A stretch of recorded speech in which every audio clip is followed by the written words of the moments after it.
We saw a 10% drop there at one point today, Bob, and you say that customers, particularly in China, are just tapping the brakes. The market, though, seems to be saying that this particular part of the chip cycle is coming to an end.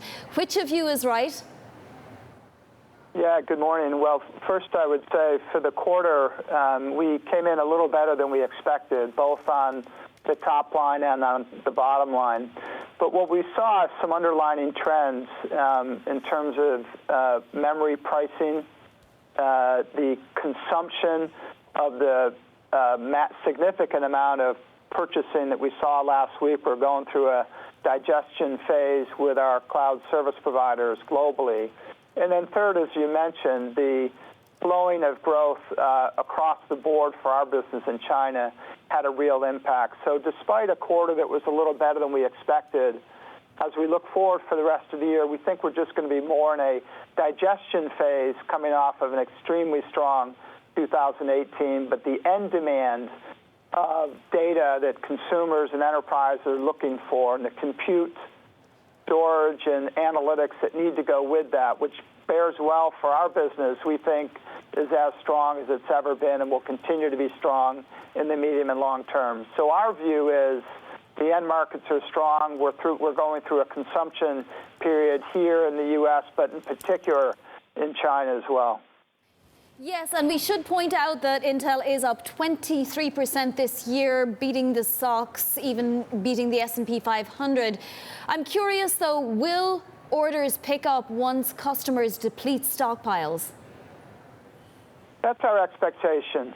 We indicated yesterday that we believe we'll still be going through a digestion period in the first half of the year, but the indications are inventory will in fact be depleted, and the signals we're getting from our customers is they think they'll start buying a little more in the second half of the year. So our expectations are that second half will be a little bit stronger than the first half. Mr. Swan, gross margin 56.6. When is that number back north of 60?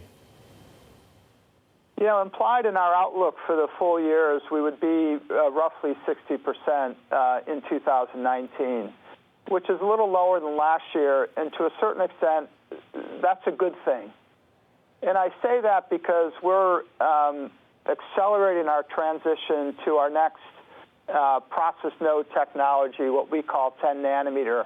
And when we go through those transitions, the implications in the earlier stages of high-volume manufacturing is that it has a dampening effect on gross margins. So this year we'll be down a little bit from last year, but that will be primarily driven on the progress that we're making on migrating to next node manufacturing technology. Are you losing market share? You know, we look at the what we call the expanded TAM guy of roughly $300 billion of silicon TAM.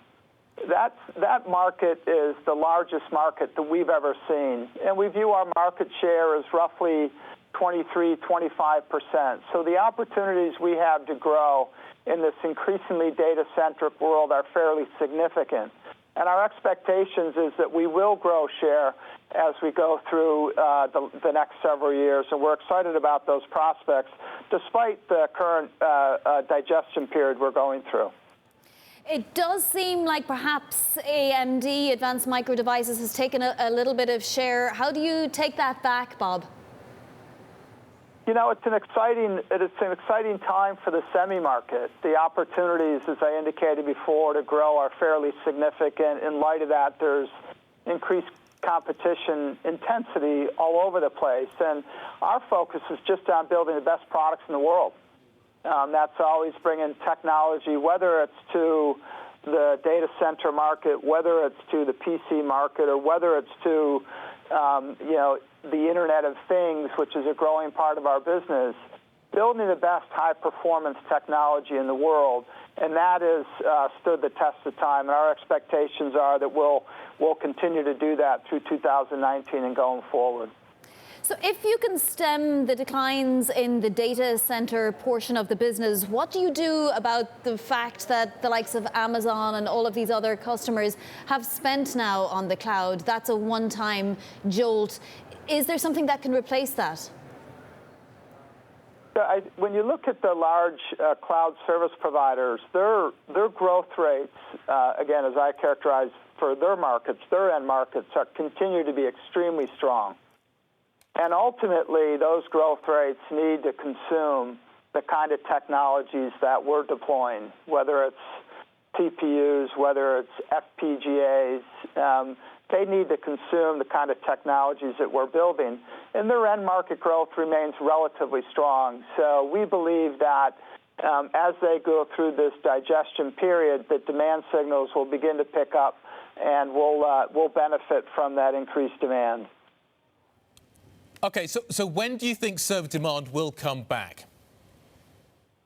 Yeah, we indicated, Guy, yesterday on the call that we expect the second half to be stronger than the first half, that the signals that we're hearing from cloud service providers and some of our OEMs for the enterprise and government space, that they're looking for digestion through the second quarter and to see a pickup as we go into the third quarter, second half of the year.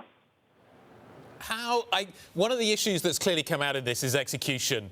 You have had manufacturing issues. Have you got your arms around understanding that? How close are you to kind of fixing some of those kind of problems that presumably are sort of relatively kind of within your power to do so?